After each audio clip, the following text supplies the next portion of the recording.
Assalamualaikum warahmatullahi wabarakatuh. Hello everyone, my name is Yosi Riska Ramanda Putri. I'm from Diploma Chain Management. My student ID is 21132900002. Today I want to present about describing a travel and its regulation. The purpose of the person circular is to provide staff member with detailed information on official travel. Categories of travelers. For the purpose of the person circular, the categories of travelers are A. Staff members, B. Other travelers. Primary consideration regarding whether face-to-face contact is required. Barrier to initiating official travel. Staff member and other travelers, if applicable, in coordination with program managers or UMOJA travel and shipment approvers. Next, authorization for official travel. Staff members shall be responsible for ascertaining that they have the proper organization before commencing travel. All travel at the organization expense for all categories of travelers must be processed through the UMOJA travel module. Travel undertaken at no expense to the organization is subject to the travel policy of the organization and requires the creation of an UMOJA travel authorization or expense report in order to build a comprehensive travel history. Next, trips that don't require the creation of a travel request prior to departure.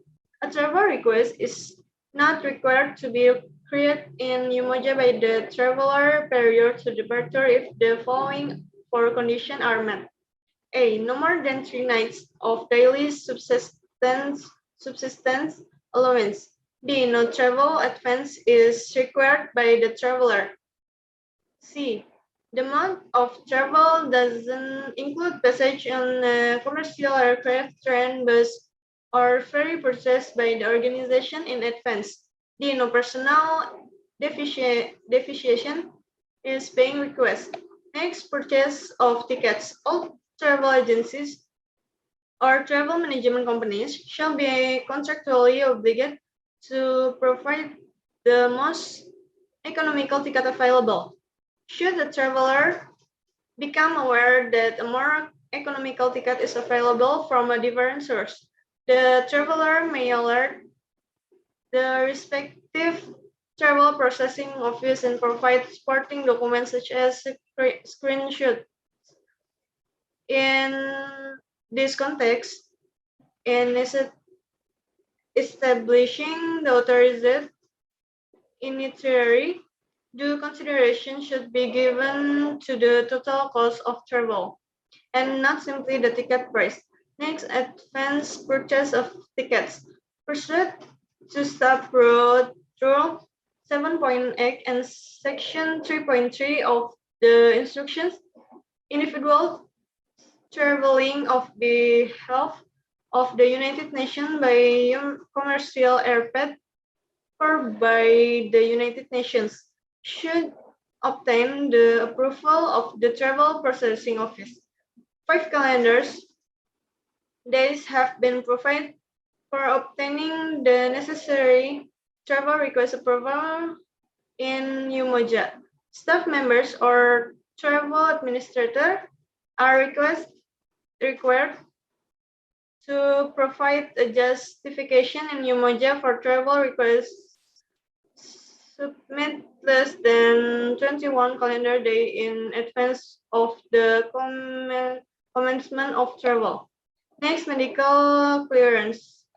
Prior to the start of travel, it is the traveler's individual responsibility to obtain the required medical clearance with the healthcare management and occupational safety and health division. Approvers and travel and shipment approvers are required to ensure that medical clearance is obtained prior to the approval of the travel request. Next, security clearance. It is the traveler's individual responsibility to obtain the required security clearance prior to the comment of all travel. Next, discounted airfares and travel on United Nations aircraft. In line with section 4.2 and 4.6 of the instructions, discount airfares, including restrict fares and travel on so-called low-cost carriers, are considered in the determination of the most economical route. Travel on United Nations aircraft will count toward the computing of the total travel time of a journey for the purpose of determining the standard of accommodation of as long as it forms an integral leg of the total journey. Next, depreciation for personal convenience from the approved route, mode of transportation, or standard of accommodation. Staff members must indicate for themselves and or for their eligible family members that they intend to defect for reasons of personal convenience from the approved mode. That's route or standard of accommodation when submitting a travel request. Next, travel on training. To ensure the correct application of the travel policy, all travelers whose travel is related to training must indicate in the comment section of the travel request whether they are traveling as trainer or trainee. This notion will be valid during the travel and shipment approval process. Reimbursement of expense during a forced stopover. Travel on home leave and family visits shall be arranged in accordance with Section 6, 12, and 13 of the instructions. Next, terminal expense. Payment of terminal expenses governed by Section 9 of the instruction. Staff members are reimbursed terminal expense for transportation between the airport or other point and arrival or departure and the hotel or other place of dwelling.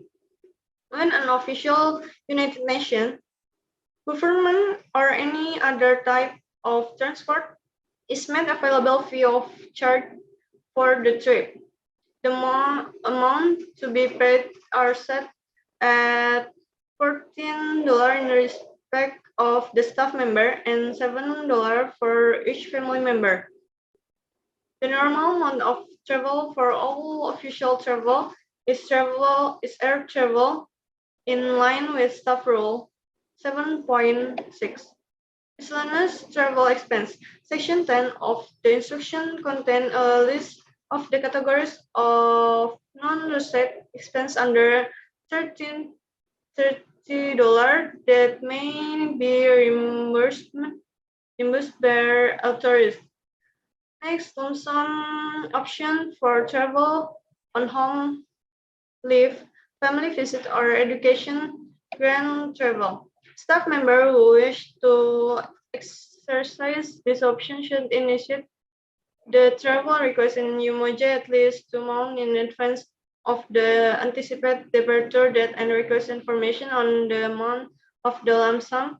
Once the staff member has been informed by the travel processing office about the amount of the lump sum for the request travel, the staff member will have 10 business days to accept the lump sum or opt for a United Nations provide air ticket in Umoja. All lump sum calculated should be made by a travel processing office using a global distribution system and calculated in United States dollar. Next, travel advance. As per Section 11 of the instruction travel advance will only include DSA and or terminal expense applicable to the category of the traveler. No advance payment shall be made in respect of miscellaneous travel expense, which may include costs incurred for ticketing once the travel processing office has approved the travel request. A travel advance can be paid only once by the system. Next, travel claims. Staff members are required to attach a scanned copy of boarding pass to the respective expense report for any type of travel, especially under exceptional circumstances which may require the provision of the boarding pass as a scanned attachment. Proof of travel and travel expense must be retained by the staff member for a period of 5 years in line with the instruction. Staff member and travel administration and administrator must submit the expenses report for their or their travelers' trips within 2 weeks of the authorized return travel date. Travelers are entitled to claim reimbursement for meals on the last day of official travel against original receipt and at a cost not exceeding the meals portion of the applicable DSA rate. Next, early check in or late check out to or from hotel. In exceptional circumstance in which travel arranged or approved by the organization results in a traveler incurring charges for having to check in early or check out late to or from a hotel. Travel document. It is a traveler responsibility to ensure that all required travel documents are valid and accurate to obtain the necessary visa for a destination. Transit, stop, and return travel where applicable prior to departure. Okay, that's all my presentation. I think that's enough from me. Thanks for your attention and thanks for watching. Wassalamualaikum warahmatullahi wabarakatuh. Bye-bye.